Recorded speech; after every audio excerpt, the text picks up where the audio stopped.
వాళ్ళ ఎమ్మెల్యే మంత్రుల పేర్లే ఉన్నాయి కదా, ప్రభుత్వం బలపడిన వాళ్ళు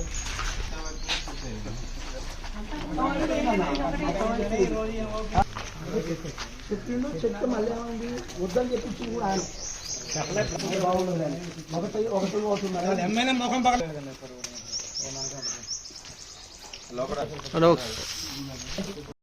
ఈరోజు నాగార్జున సాగర్ నియోజకవర్గంలో నిడమనూరు మండలంలో పార్వతీపురం గ్రామ పంచాయతీకి సంబంధించి నూతన గ్రామ పంచాయతీ కార్యాలయం ఓపెనింగ్ పెట్టుకుంటే దాన్ని ఈరోజు ఇక్కడ స్థానికంగా ఉన్నటువంటి కాంగ్రెస్ నాయకులు ఇక్కడ కార్యాలయం ఓపెన్ చేయడానికి వీల్లేదు, మా ప్రభుత్వం వచ్చింది మేమే చేసుకుంటామని చెప్పి ఇక్కడ స్థానికంగా ఉన్న సర్పంచ్ ఏదైతే బీఆర్ఎస్ ప్రభుత్వం హయాంలో 20 లక్షల నిధులు కేటాయిస్తే అదనంగా 6 లక్షల నిధులు వేసుకొని మా గ్రామ పంచాయతీకి చాలా నూతన భవనం ఉండాలి, చాలా సుందరంగా ఉండాలని చెప్పేసి ఈరోజు దాదాపుగా ఆయన స్వతహా కూడా ఇందులో ఖర్చు చేసుకొని ఈ భవనాన్ని పూర్తి చేసుకొని దీన్ని ప్రారంభం చేసుకోవడానికి పెడితే స్థానిక ఎమ్మెల్యే రాకపోగా వాళ్ళు ఇక్కడ స్థానికంగా ఉన్నటువంటి వాళ్ళ కార్యకర్తలతోటి శిలాపలకాన్ని బలగొట్టించి ఇక్కడ ఎవరు చేయొద్దని చెప్పేసి బూతులు తిడుతూ భయభ్రాంతులకు గురి చేసిన సంగతి ఈరోజు పార్వతీపురం గ్రామంలో చోటు చేసుకున్న సంగతి తెలియజేస్తూ ఈ సంఘటన నిజంగా ఏదైతే కాంగ్రెస్ వాళ్ళు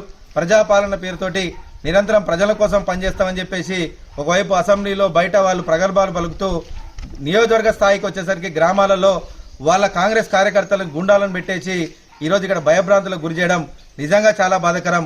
బీఆర్ఎస్ పార్టీ మాజీ శాసనసభ్యులుగా ఈ నియోజకవర్గంలో ఎక్కడ ఇట్లాంటి సంఘటన జరిగినా గానీ ఖచ్చితంగా మేము ఊరుకునేది లేదు. దీన్ని ఖచ్చితంగా పైన అధికారుల దృష్టికి తీసుకెళ్తాం.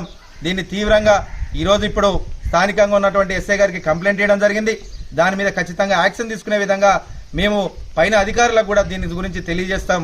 ఎందుకంటే ఒక గ్రామ పంచాయతీని ఏదైతే అభివృద్ధి పదంలో నడిపడానికి బీఆర్ఎస్ ప్రభుత్వంలో వచ్చినటువంటి ఇట్లాంటి కార్యాలయాలన్నింటినీ కూడా మంచిగా అభివృద్ధి చేసుకోవాలి. ఇంకా ఏమైనా జరిగితే వాళ్ళు కూడా దీనికి సహకరించాలి తప్ప అభివృద్ధికి మేము అడ్డంగా నిలుచుంటాం, ఇక్కడ అభివృద్ధి చేయడం వీల్లేదని చెప్పేసి కాంగ్రెస్ వాళ్ళు చేస్తున్న చర్య ఈరోజు ప్రజలందరూ గమనిస్తున్నారు. ఖచ్చితంగా మీకు బుద్ధి చెప్తారు. రాబోయే ఇంకా ఎలక్షన్లు ఎన్నో ఉన్నాయి.